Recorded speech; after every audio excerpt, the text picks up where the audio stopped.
रविराज साबळे हे फक्त स्टंट करतात का व्हायरल होण्यासाठी?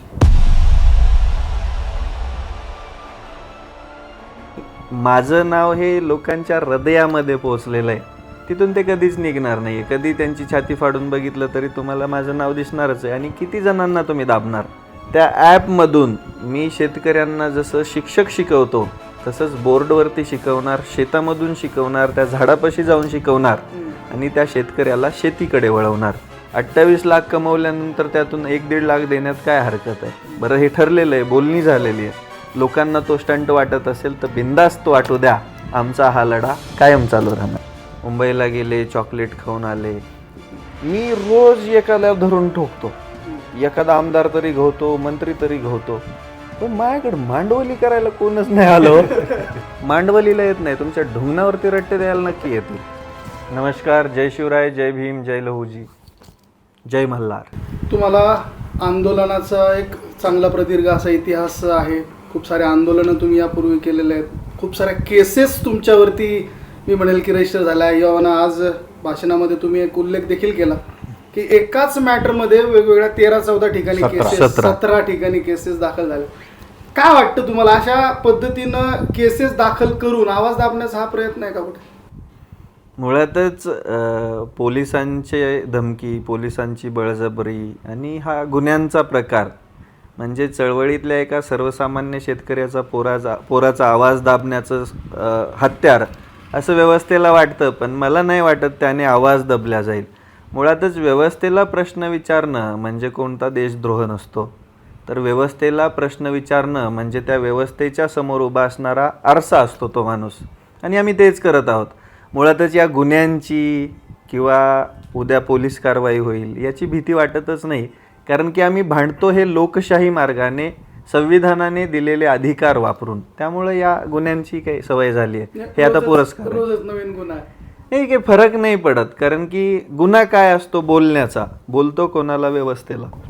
व्यवस्थेला बोललं की त्यांना राग येणारच. पण ठीक आहे, आता आम्हाला हा एक प्रश्न आहे की तुम्ही हे मॅनेज कसं करतात? एखादी केस जर असेल तर बऱ्याचदा रात्र झोप येत नाही काही काही मंडळींना. आता तुमच्याकडे तर ढिगाणी केसेस पडलेल्या आहे. मग या केसची तारीख आपली येते किंवा याच्यासाठी आपल्याला कोर्टात जायचं, अशी कधी वेळ येते? मुळातच माझ्यासोबत समाजामध्ये वावरत असलेली, ज्यांना चळवळ जिवंत ठेवायची अशी लोक जोडल्या गेलेली आहेत. त्यामध्ये वकील बांधव असतील किंवा अजून इतर सगळेच जण आहेत जे वेळोवेळी मदत करत राहतात. आणि कोणतीही गोष्ट घडली तरी आपण काही गंभीर स्वरूपाचा गुन्हा करतच नाही, कोणता गुन्हाच करत नाही तरी बी गुन्हे दाखल होतात. त्या गुन्ह्यांना काय घाबरायचं? निवांत निसूर झोपायचं. आणि मला निसूर झोप लागते. बरं, आता जसं की तुम्ही ज्या व्हिडिओजला किंवा तुमचे जे काही सोशल मीडियाचे प्लॅटफॉर्म्स होते ते मध्यंतरी बंद झाल्याचं देखील तुम्ही पोस्ट केलं आणि यावरनं ते बंदही झाले. या विषयावरती, या मुद्द्यावर काय बोलाल? आपण एक साधारण व्यक्तीचं अकाउंट बंद करतोय किंवा एका बोलणाऱ्या व्यक्तीचं अकाउंट बंद करतोय किंवा बंद पाडल्या जातोय, या संकल्पनेने काय सांगाल तुम्ही? मुळातच मला आता माझ्यावर प्रेम करणारा सगळा तरुण वर्ग आहे. लहानांपासून थोरांपर्यंत प्रत्येक जण ओळखतो, बघतो. ते पोरच मला म्हणतात मिलियनचा किंग आहे मी. म्हणजे आजपर्यंत, आत्ताच्यापर्यंतच्या इतिहासामध्ये या महाराष्ट्रामध्ये तरी मला नाही वाटत की अकाउंट बंद झाल्यावर 5-7 दिवसामध्ये मिलियन झालेलं. ते माझं झालं. आणि मुळातच हृदयावरती कोरलेलं नाव हे कधीच अकाउंट डिलीट केल्यानं, अकाउंट बंद केल्यानं पुसल्या जात नाही. आणि माझं नाव हे लोकांच्या हृदयामध्ये पोहोचलेलं आहे, तिथून ते कधीच निघणार नाही. कधी त्यांची छाती फाडून बघितलं तरी तुम्हाला माझं नाव दिसणारच आहे. आणि किती जणांना तुम्ही दाबणार? आज तुम्ही एक बंद केलं, उद्या चालू करणार, उद्या बंद केलं, परवा चालू करणार, चालू राहणार. जे तुमच्या कामांची सुरुवात जी केली किंवा तुम्ही जे व्हिडिओज बनवायला सुरुवात केली, माझ्या माहितीस्तव किंवा मला जेवढं आठवत आहे, तुम्ही सुरुवातीला शेतकऱ्यांसाठी सल्ले किंवा ड्रॅगन फ्रूटची शेती किंवा पेरूची शेती आणि त्या सगळ्या यशोगाथा आपण ज्याला म्हणू की ज्या शेतकऱ्यांनी चांगलं उत्पन्न घेतलेलं आहे, ज्यांनी त्यांची शेती समृद्ध केली, अशा काही लोकांचे, काही शेतकरी बांधवांचे तुम्ही टेस्टिमोनियल्स केले, त्यांच्या यशोगाथा सगळ्यांच्या समोर आणल्या. हे करत असताना तुमच्यावरती वेगवेगळ्या पद्धतीनं आरोप देखील केले जातात. त्या आरोपांना कसं उत्तर देता तुम्ही? मुळातच आता समजा इथं बरीच लोक बसलेली आहेत. समजा तुमचंच उदाहरण घेऊया. तुम्ही आहात, मी कधी भेटलोच नाही आणि तुम्ही आरोप केलाय की मला फसवलं. ते तुम्ही कोणत्या स्टँडवरती केला? काहीच नाही. अच्छा. असेच प्रकार आहेत. मुळातच फसवण्यासाठी मी घेतोच काय. मी काल एक ॲप लॉन्च केलं माझं, रविराज साबळे पाटील नावाचं. त्याच्यामध्ये पेरू लागवडीची संपूर्ण माहिती, हा 1 महिन्याचा कोर्स, 8 सेशन असणार. त्यात त्याची प्राईस किती दिली असेल? 49 रुपये फक्त. क्या बात. मग म्हणजे मला मी सांगा, म्हणाल ह्या 49 रुपयामध्ये मी नेमकं काय फसवेल लोकांना? आणि मी असाच आहे. मी माझ्या घरी सेमिनार घेत होतो, अजून पण घेत आहे. मागच्या महिन्यातच पार पडलं. 400-500 शेतकरी जमा होतात.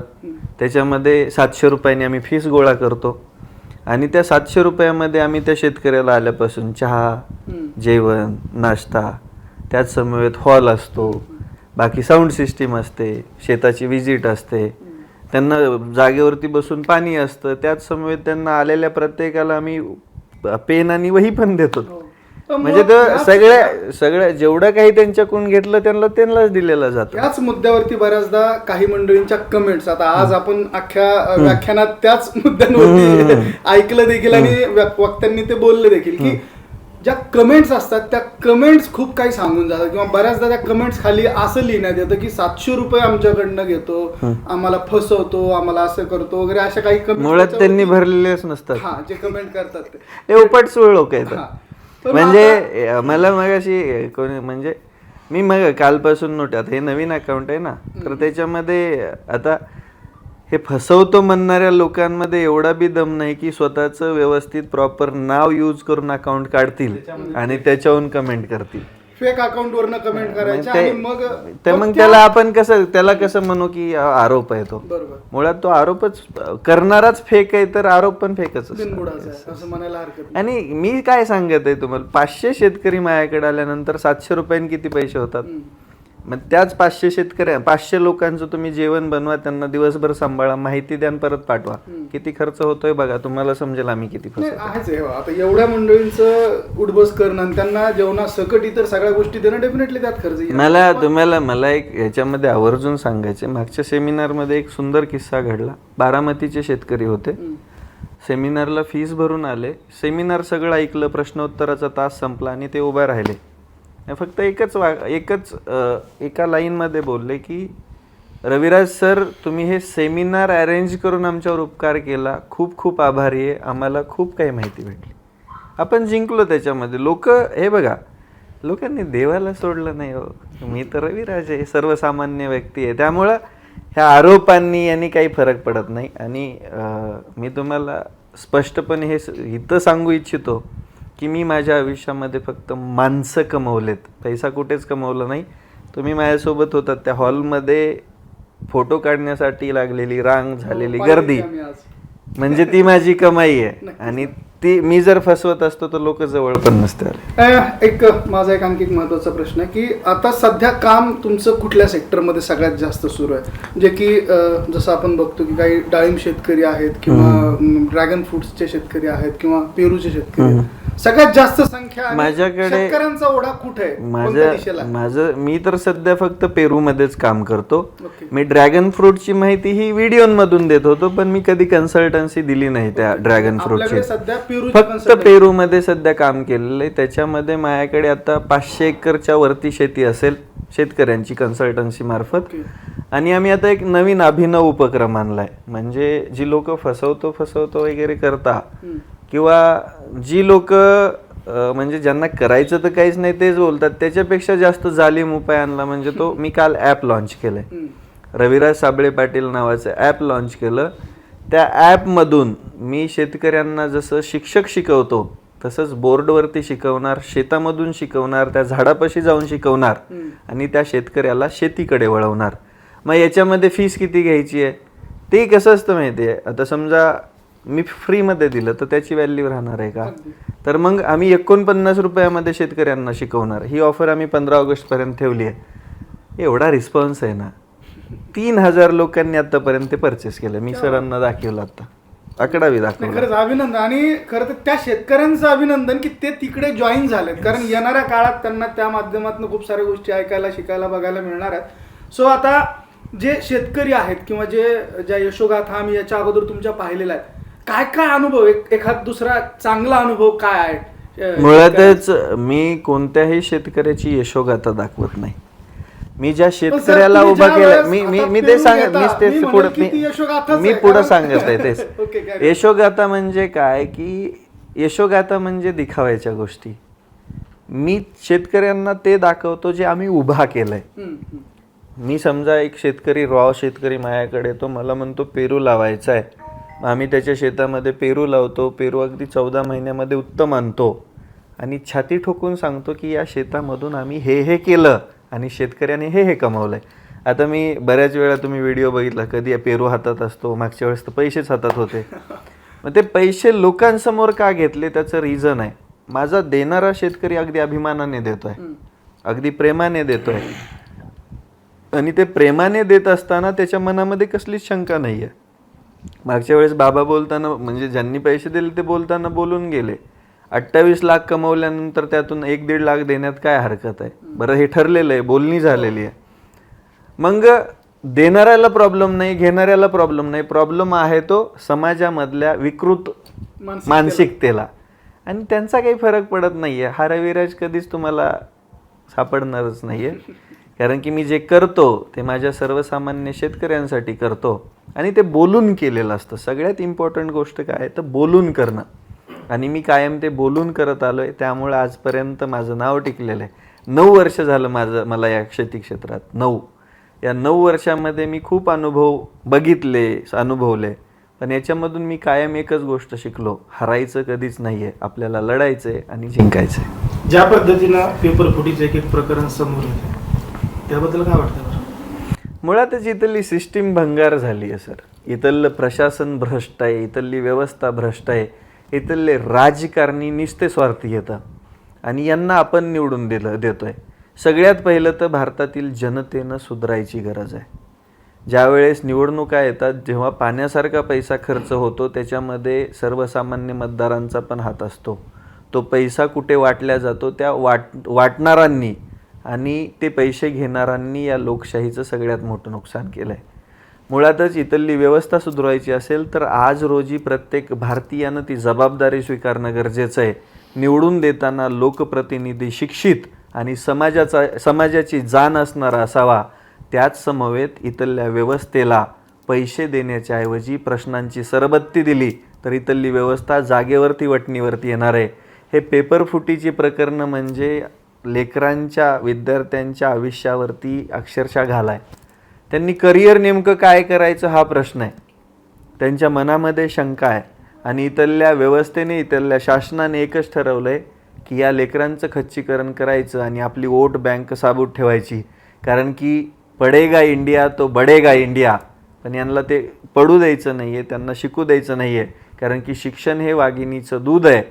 ते पिल्यानंतर तो गुरगुरणार आणि गुरगुरणारा व्यक्ती व्यवस्थेला हादरे देणारा असतो. त्यामुळे शिकू न देण्याचा हा घाटच आम्हाला तरी वाटतं. ज्या पद्धतीनं रविराज साबळे हे सरकारवर टीका करतात त्याच पद्धतीनं विरोधकांना सुद्धा करायला पाहिजे असं वाटत नाही का तुम्हाला? माझे व्हिडिओ बहुतेक तुम्ही बघत नसाल.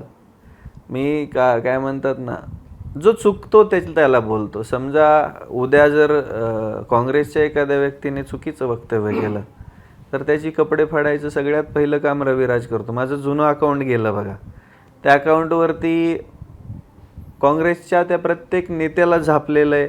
विरोधातल्या त्या प्रत्येक इवन दो संजय राऊतवरती व्हिडिओ बनवलेला आहे. माझं कोणीच सगळं सोयरं नाही हो या राजकारण्यांमध्ये. समजा उद्या उठून जर कोणी उद्या उठून राहुल गांधीच काहीतरी बोलले तर 100% त्यांच्या विरोधात मी बोलणार. मुळातच मला राजकारणावर नाही बोलायचंय, मला बोलायचंय त्या चुकलेल्या व्यक्तीवरती. त्याला तो आरसा दाखवायचा आहे. सत्तेतली माणसं आणि सगळ्यात इम्पॉर्टंट गोष्ट ते बोलताना दिसतं कारण की विरोधक आता उरलाच नाही आहे. सत्तेमध्ये सगळेच सामील झालेले आहेत आणि प्रश्न हे सत्तेला विचारले जातात सर. सगळ्यात मेन गोष्ट जी आहे ना, उद्या समजा हे सरकार जाऊन दुसऱ्या पक्षाचं सरकार आलं तरी आमचे प्रश्न थोडी संपणार आहेत. आम्ही प्रश्न विचारणार. सत्तेमध्ये कोणता पक्ष नसतो, सत्तेमध्ये सर्वसामान्य जनतेची कामं करणारी लोक असतात आणि प्रश्न त्यांनाच विचारले जातात. आगामी काळात आम्ही तुम्हाला एका राजकीय भूमिकेत बघणार का? सध्या तर काहीच नाही. पण आगामी काळात आता हा 29 पर्यंत खूप सारा वेळ आहे. बोलणाऱ्या- तोपर्यंत मला वाटतं तयारी खूप चांगली होऊ शकते. नाही, काही असं काहीही नाही आहे. चळवळ खूप महत्त्वाची आहे. ही चळवळ टिकली तर समाज टिकणार आहे, लोकशाही टिकणार आहे. या चळवळीमधूनच आता विरोधक तयार झालेले आहेत. कारण की विरोधक तर संपवलेला आहे, संपलेला आहे. मग प्रश्न विचारणारे राहणारी लोक कुठे आहेत? तर आता फक्त चळवळीत आहे. आणि त्या चळवळी शाबूत ठेवण्यासाठी आम्हाला राजकारणाची गरज नाही आहे. तुम्हाला आता तुमची लोकप्रियता खूप वाढलेली आहे काही दिवसामध्ये. काय बदल जाणवलं तुमचं पहिलं आयुष्य आणि आताच? आता बदल हाच आहे की वेळच पुरत नाही आहे. आता मी सकाळी घरून 12 वाजता निघालेलो आहे. 12च्या आधी माझ्या घरी लोकांची रीग होती. मी सकाळी झोपेतून 6 वाजता उठलेलो आहे. आता जवळजवळ 12 वाजत आलेले आहेत. तुम्ही माझा इंटरव्ह्यू घेताय रात्रीच्या 12 वाजता आणि तुम्हीच हा प्रश्न विचारताय की काय बदल झालाय. तर बदल हाच झालाय की या समाजासाठी लढत असताना, झगडत असताना वेळ पुरत नाहीये आणि घराकडे बिलकुल लक्ष नाहीये. बघा, रविराज साबळे हे फक्त स्टंट करतात का व्हायरल होण्यासाठी? व्हायरल नाव घेतलं तरी व्हायरल. तुम्ही चॅनल चालवतात, तुम्ही पत्रकार आहात, तुम्ही कधी एक ट्राय करा. माझा चांगला किंवा वाईट कोणत्या बी अँगलने एक व्हिडिओ बनवून टाकून द्या, तो व्हायरल होणार. आम्ही कारण त्याच्यावरची काही हे पण आहे तुम्हाला त्यांना हा, दाखवलं. मग स्टंट ऐका. तर त्या दिवशी मी आदल्या दिवशी पोलिसांना आंदोलनाचं पत्र देतोय. ते स्टंट करण्यासाठी नाही, ते इथली व्यवस्था बदलण्यासाठी आहे. स्टंट काय असतो? स्टंट कोणी केलं? पोलिसांनी केला. पोलिसच आले नसते. विचार करा, मला सांगा, 2,500 लोक लाईव्ह बघताय. किती? 2,500. आणि समोर पोलीस उभा राहिला की 25,000 बघताय. स्टंट कोणी केला? मला स्टंटची गरज नाहीये. मी वास्तववादी भूमिका मांडणारा एक सर्वसामान्य शेतकऱ्याचा पोरगा आहे आणि मला हृदयात स्थान इथल्या महाराष्ट्रातील सर्वसामान्य लोकांनी दिलंय. लोकांच्या घराघरापर्यंत पोहोचलो. त्या प्रत्येकाने मला बघितलं. मगाशी बीडमधले एक केंद्रे सरांचे वडील आले होते. आता मला सांगा, ते शेतकरी माणूस आहे, राजकारणाचा कुठे काही संबंध नाही आहे. ते म्हणे रोज बघतो. त्यांनी माझा अख्खा प्रोग्राम अटेंड केला त्या सभागृहातला, तापडी या सभागृहातला. मग हे लोक कमवलेत मी, आणि ह्या लोकांना कमवण्यासाठी मी कधी स्टंट नाही केला. मी केला तो फक्त या इथल्या व्यवस्थेला आरसा दाखवण्याचं काम. लोकांना तो स्टंट वाटत असेल तर बिंदास्त वाटू द्या. आमचा हा लढा कायम चालू राहणार. मध्यंतरीच्या काळात तथाकथित शेतकरी नेत्यांच्या विरोधात तुम्ही एक खूप मोठं बंड पुकारलेलं होतं. आगामी काळात मी तुम्हाला आता तेच सांगत आहे. हे जे शेतकरी नेते म्हणून घेतात ना लोक, मी कधीच माझा शेतकरी नेते म्हणून उल्लेख करू देत नाही कोणाला. त्याचं रिझन आहे, नेता म्हणलं की हवा डोक्यात जाते. आपल्याला नेता व्हायचंच नाही आहे. आता मी हे ज्यावेळेस नागपूरला शेतकऱ्यांचं आंदोलन झाल्यानंतर बॅगा घेऊन जेव्हा मंत्रालयात गेले, त्याचे फोटो सगळ्यात पहिले माझ्याकडे आले. ते काजू खाऊन आले डायलॉग प्रचंड. मग त्याच्यानंतर 3 वाजता मीटिंग झाली आणि 3:30 वाजता माझा व्हिडिओ माझ्या इंस्टाग्राम प्लॅटफॉर्मवरती होता. मुंबईला गेले, चॉकलेट खाऊन आले, बरोबर. मग मी 6 महिन्यापूर्वी सांगितलेली गोष्ट जर उद्या खरी होत असेल तर 100% मी खराच आहे. मी कर्जमाफीचं आंदोलन झाल्यानंतर ज्या गोष्टी मांडवली झाल्या त्या जनतेसमोर ठेवल्या आणि त्या बरोबर 6 महिन्यांनी सत्य ठरल्या. ज्या माणसानं आंदोलन केलं तोच सत्तेत जाऊन बसला, अख्खा पक्ष विलीन केला, म्हणजे कुठेतरी गौड बंगाल आहेच ना. आणि त्याच्यातले मुख्य मोठाले पुरावे होते तर ते मी दाखवलेच नाही. ते तर खूप मोठा गोष्ट होता. आता ती गोष्ट दाखवण्याचं रिझन उरलं नाही, कारण की त्यांनी पक्षच विलीन केलाय. नाही तर त्या पक्षाच्या संदर्भातली खूप मोठी जागा मुंबईतली यांच्या नावावर होणार होती. जंतर मंतरवर होणाऱ्या आंदोलनाला तुमचा पाठिंबा होता, तर तुम्ही अभिजित दिपके यांची भेट घेतली आहे का? हो, अभिजितला आम्ही छत्रपती संभाजीनगरच्या आंदोलनात भेटलो. त्याच्यानंतर भेटण्यासाठीच जात असताना पोलिसांनी अडवलं आणि त्याच्यानंतर दिल्लीला पोहोचल्यानंतर अभिजितला टायफॉइड झालेला होता. त्यामुळं त्यांच्या सहकाऱ्यांना भेटून रिटर्न आलो. आणि भेटण्यापेक्षा विचार आणि सहभाग हा महत्त्वाचा असतो. एका माणसाची भेट घेण्यापेक्षा माझं मत आहे, आता त्यांचं स्वतःचं शेवटचं वाक्य काय की बाबा मला मोठं नका करू. भारतातील लोकांचा प्रॉब्लेमच तो आहे. बरं, काय वाटतं, काँग्रेस जनता पार्टीचं अस्तित्व टिकून राहील का फक्त सोशल मीडियावर हवं आहे? कुठं सोशल मीडिया? आता जे रस्त्यावरती उतरून राजीनामा घेतला, अजून कसली हवा पाहिजे? काय वाटतं, काय असेल भविष्य? भविष्यामध्ये त्यांचा स्वतःचा राजकीय अजेंडाच नाही आहे. त्यांचा अजेंडा हा समाजासाठी कुठेतरी व्यवस्था बदलली पाहिजे याच्यासाठी आहे. आणि माझ्या मते कधीही, म्हणजे त्यांच्या बिहाफवरतीच बोलतोय, त्यांच्या स्टेटमेंटवरतीच, मी काय CJPचा म्हणजे त्यांनी दिलेला कोणता माणूस नाही आहे, पण त्यांच्या सगळ्या बोलण्यावरून एक गोष्ट आहे की त्यांचा कोणताही राजकीय म्हणजे हेतू नाहीच आहे. ते स्पष्टपणे बोलतात की राजकारणात यायचा आमचा काही हेतू नाही, पण चुकीची व्यवस्था कुठे काम करत असेल तर त्याच्या विरोधात आमचं बंड नक्कीच असेल. सर्व समाज बांधवांना जय शिवराय. येत्या 29 ऑगस्टला संघर्ष योद्धा मनोज जरांगे पाटील यांचं आमरण उपोषण आहे, शेवटचं उपोषण आहे. मी या व्हिडिओच्या माध्यमातून जे समाज बांधव हा व्हिडिओ बघतायत त्या सगळ्यांना विनंती आहे, जेवढेही सोशल मीडियामध्ये इन्फ्लुएन्सर आहे, ज्यांना लोक बघतात, अशा सगळ्यांना हात जोडून कळकळीची विनंती आहे की आपल्या लेकराबाळांच्या कल्याणासाठी, उद्धारासाठी ह्या शेवटच्या आंदोलनामध्ये सगळ्यांनी लेकराबाळांसह यायचं आहे. या ठिकाणी रविराज भाऊ साबळे पाटील पण आहे, तेही आपल्याला आवाहन करत आहे की सगळ्यांनी 29 तारखेला यायचं आहे. आणि ते काय सांगतायत ते बघा. दुपारी सन्माननीय मनोजदादा जरांगे पाटलांची वाढदिवसानिमित्त भेट घेतली, त्यावेळेस दादांचा एक संदेश आहे सर्व समाज बांधवांना की 29 ऑगस्टला होणारं आंदोलन मराठ्यांच्या आरक्षण लढ्यातील शेवटचं आंदोलन असेल असं त्यांनी जाहीरपणे आधीच सांगितलेलं आहे. पण ते सांगत असताना त्यांनी म्हटलं की प्रत्येक वेळेस काही दुफळी निर्माण करणारी लोक, बाजूला राहणारी लोक किंवा आंदोलनात समोर असतात, पण अचानक त्यांच्या डोक्यामध्ये काय येतं, मग ते समाजामध्ये संभ्रम पसरवतात.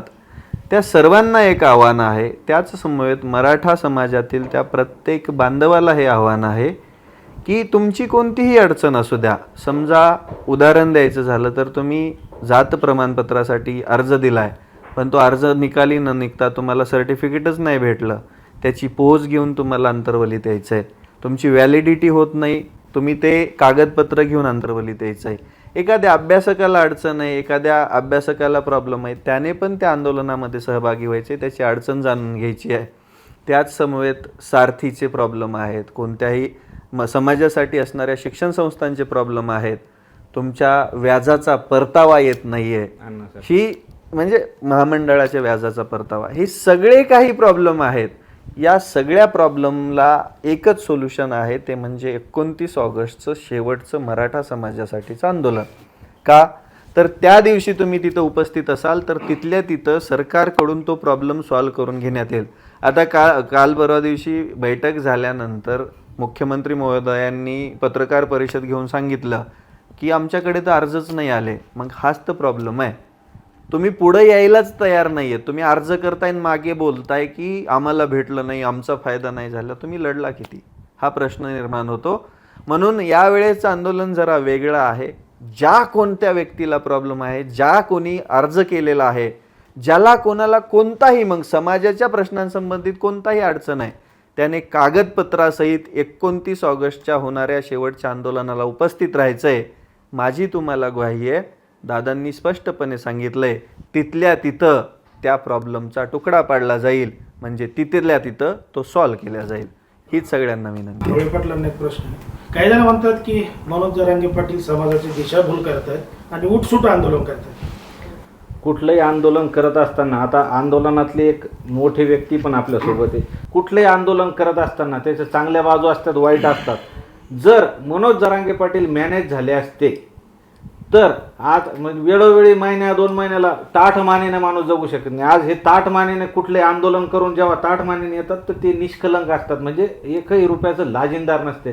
जर कुणाकडून मॅनेज झाले असते, हे जसं म्हणते टेंडर घेतले, अमुक घेतले, तर माणूस ताठ मानेने जगू शकत नाही. त्यामुळं भावांनो, हे जे विरोध करतायत त्यांच्याकडे दुर्लक्ष करा आणि सगळ्यांनी फक्त आपल्या लेकराबाळांचा चेहरा आठवा. जेव्हा तुम्ही फीस भरायला जाता किंवा तुम्ही नोकरीसाठी जाता, त्यावेळेला जे तुमचे हाल होतात ते हाल रोखायचे जर असेल तर रविराज भाऊनं जसं सांगितलं, आम्ही दुपारी दादांशी चर्चा केल्यानंतर दादांनी क्लिअर सांगितलं, ज्यांना ज्यांना सारथीचे असेल, MPSC UPSCच्या असतील, महामंडळाच्या असतील, किंवा कुणबी दाखल्याच्या असतील, शाळेचे फीस पूर्ण आकारल्या जाते, ओबीसी प्रमाणे सवलती मिळत नाही, अशा सगळ्यांनी ते अर्ज घेऊन यायचे. हे शेवटचं उपोषण आहे. आम्ही तुम्हाला या व्हिडिओच्या माध्यमातून ग्वाही देत आहे. पण या अगोदर सुद्धा वाशीचा असेल, मुंबईचा असेल, शेवटचं म्हणून आता पुन्हा चालू जेव्हा पण उपोषण मागं घेतलं त्यावेळेला मराठा समाज एकच मी थोडं अडवतोय पाटलांना. मला तुम्हाला एक प्रश्न विचारायचा आहे. दादांनी आंदोलन आणि उपोषण करायच्या आधी पण मराठा समाजासाठी आंदोलनं होत होती, पण त्या आंदोलनांना आणि दादांनी केलेल्या आंदोलनांना कम्पेअर केलं तर जो फायदा दादांनी उपोषण करताना झाला तो आधी तेवढ्या प्रमाणात होत नव्हता. 100% समाज एकत्र आला, हा सगळ्यात मोठा फायदा झाला. आणि कोणी बाबा ज्याने कोणी म्हणतंय ना की बाबा विरोध करतंय त्याने खरंच देवावरती हात ठेवून म्हणावं की मनोज दादांमुळे एकाही मराठ्याचा फायदा झाला नाही, तेव्हाच त्याला बोलायचा अधिकार आहे. एवढ्या सगळ्या लढ्यामध्ये 10-20 50,000 लोकांना जरी सर्टिफिकेट भेटले तरी तो पण फायदाच आहे ना. सारख्या संस्थेला एवढ्या सगळ्या सुविधा उपलब्ध झाल्या, त्याच समवेत अण्णासाहेब पाटील महामंडळाला निधी भेटायला लागला, लोकांना कर्ज भेटायला लागली, व्यवसाय उभे राहायला लागले, आणि स्वतः मुख्यमंत्री म्हणतायत की आम्ही मराठा समाजाला या आंदोलनांमुळे एवढ्या सगळ्या योजना दिल्यात. मग अजून कोणती पोचपावती पण मग पाहिजे? काही जण प्रश्न उपस्थित करतात की तुम्ही मुंबईमध्ये जाऊन म्हणता की ही शेवटची लढाई आहे, आपण जिंकलो, मग पुन्हा सरकार अंमलबजावणी करत नाही सर. याच्यामध्ये GR मध्ये दिलेल्या ह्याच्याप्रमाणे श्रेयवादाची लढाई. आता श्रेय नेमकं फडणवीसांनी घ्यायचं, शिंदेंनी घ्यायचं का पवारांनी घ्यायचं, याच्यामध्येच यांचं हे झालंय. हे 8 दिवस खिडकी उघडतात की पुढचे महिनाभर बंद करून ठेवतात. ही वस्तुस्थिती आहे. तुम्ही एकदा मग आम्ही हे कागदपत्र घेऊन आंतरवलीला या का म्हणतोय, तर त्याचं रिझन तेच आहे की बाबा जे काही होतंय अंमलबजावणी करताना सरकार अडथळे आणतंय आणि ते अडथळे येऊ नये म्हणून हे शेवटचं आंदोलन आहे. तुमचं म्हणणं आहे किंवा आता अजून एक याच्यामध्ये तुम्ही जे म्हणताय ना हे शेवटचं का, तर बस झालं ना, कधीपर्यंत लढायचं असं सगळेच म्हणायला लागलेत. कारण की लांछनं घेणं एवढं सोपं नसतं. आता काय म्हणतात ना, आम्ही पण तेच करतो. आम्ही आंदोलन करताना एखादा म्हटला की बाबा स्टंट केला, तुम्हीच प्रश्न विचारला, ते जीवाला लागतं. कशासाठी स्टंट करू, काय कमवलं मला सांगा. तुमच्यापाशी 12 वाजता बसून एवढं बोलायचं काय गरज आहे मला सांगा. काय अडचण आहे, निवांत घरी जाऊन झोपलोच असतं की. ही तळमळ आहे समाजासाठीची, ही तळमळ आहे सर्वसामान्य लोकांचं भलं होण्यासाठीची, आणि ही तळमळच वारंवार आंदोलन करायला लावते, वारंवार या समाजासाठी लढायला लावते. समाजाचं भलं करण्यासाठी दादांनी अक्षरशः प्राणपणाला लावलेले. ज्याला कोणाला वाटतंय ना की बाबा कुठेतरी हे आहे, तर त्याने फक्त 15 दिवस उपोषण करायचं आणि त्यानंतर प्रश्न विचारायचे. मग सदावर ते म्हणतात की जरांगे पाटलांना त्या खात्याचाच मंत्री करून टाका, जेणेकरून सगळे प्रश्न भेटतील. तसल्या लोकांना मी उत्तरच नाही देऊ शकत. ठीक आहे. आता तुमचं म्हणणं होतं किंवा किमान 50,000 कमीत कमी, आता त्यापेक्षा जास्त मंडळींना फायदा झालाच असेल, निश्चितच झाला असेल, कारण खूप सारं समोर येतच आहे. पण आता या सगळ्या गोष्टींच्या माध्यमातून विरोधक ज्या पद्धतीनं बोलतात की बाबा जे मंत्री येतात किंवा मंत्रींना घेऊन तुम्ही आतमध्ये बैठकी करता आणि मोठमोठे टेंडर्स येतात, मग कधी कोणी सांगतं 7,000 कोटी, कोणी म्हणतो तुम्हाला एक खरं सांगू का, 500 कोटी असे. पण मग ह्या सगळ्या विरोधकांच्या या गोष्टी लय गमतीशीर उत्तर आहे. म्हणजे 50 म्हणजे जवळजवळ 5 मिलियन फॉलोअर्स होते समाज माध्यमावरती. मी रोज एकाला धरून ठोकतो, एखादा आमदार तरी घावतो, मंत्री तरी घावतो, पण माझ्याकडे मांडवली करायला कोणच नाही आलो. हे नेमकं येतं कोण, हे जे तोंड बोलणाऱ्याला तोंड नसतं.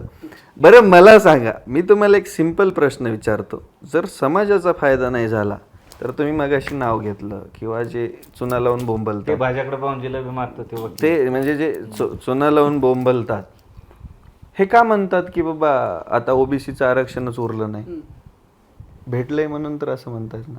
म्हणजे तुमचं मत असं आहे की तिकडे काहीतरी गेलेलं असेल म्हणून त्यांना बोलायची. तसं नाहीये. मुळातच हे बघा, कुणबी हा कुणबीचा आहे.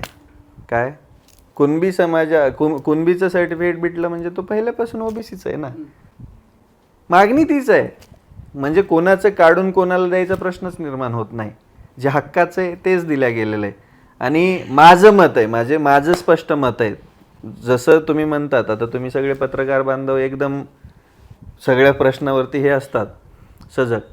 तुम्हाला पण माहिती आहे की समाजाचा किती फायदा झाला आहे. आणि माझं मत आहे, बरोबर. माझं स्पष्ट मत आहे याच्याशी सहमत होता. की 100 जण आहेत ना, त्या 100 पैकी 10 लोकांना जरी फायदा झाला ना तरी ते आंदोलन यशस्वी झालंय, 100% यशस्वी झालंय.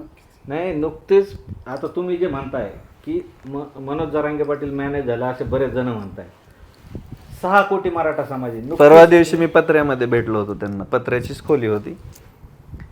हे ऐका ना, मी तुम्हाला काय ह्याच्यावरती जास्त चर्चा तुम्ही जे म्हणता का स्पष्टीकरण देत असताना माणसाला वाटतं की स्पष्टीकरण का देतोय, पण माझं त्या मॅनेज होतंय म्हणणारा प्रत्येकाला विनंती आहे. सोशल मीडियाचं जग आहे, सोशल मीडियाचं जग आहे. आणि तुम्हाला एक ट्रिक सांगतो मी, काय करायचं, रोज एक मंत्र्याला धुवायचं. तुमच्याकडे किती मांडवलीला येत आहेत बघा. मांडवलीला येत नाही, तुमच्या ढुंगणावरती रट्टे द्यायला नक्की येतील. त्रास हे मांडवली फिंडवली ह्या फक्त बोलाचीच कडीन बोलाचाच भात आहे, असलं काही होत नाही. स्वानुभवावरून तुमचं हे असलं म्हणणं आहे की की- आपण एखाद्या मंत्र्याला किंवा आमदाराला कुणालाही बोलतो तर आपल्याला मांडवली फिंडवलीला कोणी येत नाही, उलट त्रास सुरू होतो. पण हे जे आरोप करणारे आहेत हे मनोज जरांगे पाटलांचे जुने सहकारी आहेत ना काही. तुम्हाला एक खरं सांगू का, स्वार्थाची दुनिया आहे. आता मी परवा दिवशी गेल्यानंतर पाटलांना मी आज बी भेटलो, 2 दिवसापूर्वी भेटलो होतो. आता कॅमेरा चालू होत असताना पाटील म्हटले कॅमेरा बंद कर. ते तर राग यायचं कारण नाही ना. मग तशी लोक आहेत ज्यांना पाटलांनी एखादा शब्द जास्त बोलला म्हणून राग आलेली लोक राग काढायला गेलेली, आणि याच्यापेक्षा वेगळं काहीच नाही. आता मला सांगा ह्या आरक्षणाच्या लढाईमध्ये आम्ही फक्त सपोर्टला, आम्ही कायमस्वरूपी समाज म्हणून सपोर्ट करत आहोत. आमच्या बाकीच्या वेगळ्या भूमिका असतात. आम्ही 18 पगड जातींना सोबत घेऊन मी रोज लढतो, पण जेव्हा समाजाची बाजू येते तेव्हा ती आम्ही उचलून धरतो. मग मला सांगा, समाजाची लढाई असते, मग मला श्रेय नाही भेटलं. श्रेय हे कमवायची थोडी गोष्ट आहे, ती लोकांनी द्यायची गोष्ट आहे. मग श्रेय नाही भेटलं की माणूस नाराज होते, फुगते. आता मला सांगा, माझ्यासोबत मी आहे, हे माझ्यासोबत आलेत, माझा सत्कार केला नाही, यांचा नाही केला, यांना येते राग. असंच पद्धत झालेली आहे. असं काही नाही आहे की पाटलांपासून दूर का गेले. तर एक गोष्ट असते बघा, शेवटचं बरोबर. मग हे शेवटचं आंदोलन संपलं, अख्ख्या मराठ्यांना न्याय भेटला, मग परत आंदोलन करून आता ह्यांनाच कमवायचं, परत अडचण येईल. मग आता असं बोलावं लागेल ना. आवळे पाटलांना एक प्रश्न आहे. काही जण म्हणतात की तुम्ही त्यांचे सहकारी आहात, की फक्त जे पायात सॉक्स घालतं, जे पायात बुटं घालून देतं, अशाच लोकांना फायदा झाला. पाया जवळ पडते. पाया पडतात, अशाच लोकांना ते जवळ धरतात. खरं आहे का? माझं वय 40, हा. त्यांचं वय 44. माझ्या वयापेक्षा किती वर्षांनी मोठे ते. अच्छा. मी पाया पडलो तर काय वाईट आहे. अहो, तुम्ही पंढरीची नुकतीच वारी झाली, पंढरीच्या वारीत जर गेले तर लहान लेकरू जर थांबा. एवढं नसते लांब. हे जे म्हणतात का पाया पडले, हे रोज त्या नेत्यांची चाटतात. नाही, ते तर आहेच, पण आता पाय चाटतात. हे काय, आम्ही तरी ज्येष्ठ म्हणून पाया पडलोत. बघा, भारतीय संस्कृती एकच गोष्ट शिकवते, ती म्हणजे तुमच्यापेक्षा 1 दिवसांनी मोठे असणाऱ्या माणसाला आदर द्या, त्याचा सन्मान करा. आणि वारकरी संप्रदाय किंवा या महाराष्ट्राची संस्कृती शिकवते की मोठ्यांच्या पाया पडलं पाहिजे. आणि आम्ही हे 10वी 11वी 12वी पर्यंत शिकत आलेलो आहे. नाही. त्यामुळे कोण येऊन पाया पडतंय याचा अर्थ असा नसतो की तो हे वयाचा आदर करून दिलेला सन्मान असतो. पंढरीच्या वारीत 6 वर्षाच्या लेकराचं म्हातारा माणूस पाया पडतो, म्हाताऱ्या माणसाचे ते पडतंय. आणि तुम्ही जे म्हणता मॅनेज झाले, तर माझं तेवढा एक उत्तर तुम्हाला राहिलं. मनोज जरांगे पाटील मॅनेज झाले म्हणणाऱ्यांना सांगणं आहे, 6 कोटी मराठा समाज आहे. नुकतीच पंढरीची वारी झाली. जर आपण पांडुरंगाला गेलो तर लोक 10 रुपये दानपेटीत टाकत नाही, पान फुल घेतात 10 रुपयाचं. अरे मराठा समाज 6 कोटी. जर 6 कोटी मराठ्यांनी 10 रुपये जमा केले तर 60 कोटी रुपये होतात. अरे 100 जर दिले तर 600 कोटी होतात. आणि आम्ही 1000 रुपये जर दिले तर 6000 कोटी जमा होतात. कोणतं सरकार आम्हाला मॅनेज करू शकतं? आज रवी भाऊ असतील, आम्ही असेल, आम्हाला द्यायचे काम पडत लाख रुपये आम्ही समाजासाठी देऊ. अरे पण त्या माणसाला अजूनही जसं त्यांनी सांगितलं, ते अजूनही पत्राच्या खोलीत राहतात. आज त्यांच्याकडे स्वतःची 4 व्हीलर नाही, दुसऱ्याच्याच गाड्यामध्ये डिझेल टाकून, स्वतः ज्याची गाडी आहे ते डिझेल टाकून त्यांना पूर्ण दौरे करत. कुठं मॅनेज झाले जरांगे पाटील? मॅनेज ते झाले ज्यांना मॅनेज होता नाही आलं, ते हरामखोर म्हणतात मनोज जरांगे पाटील मॅनेज झाले. अजून एक मॅनेज हे लय गमतीशीर आहे माहिती आहे. ज्या लोकांची क्रेडिबिलिटीच नाही तोच प्रश्नचिन्ह उपस्थित करतोय त्यांच्याबद्दल काय बोलायचं. धन्यवाद. ते स्वतःच्या वडिलांवर बी शंका घेणार आहेत काही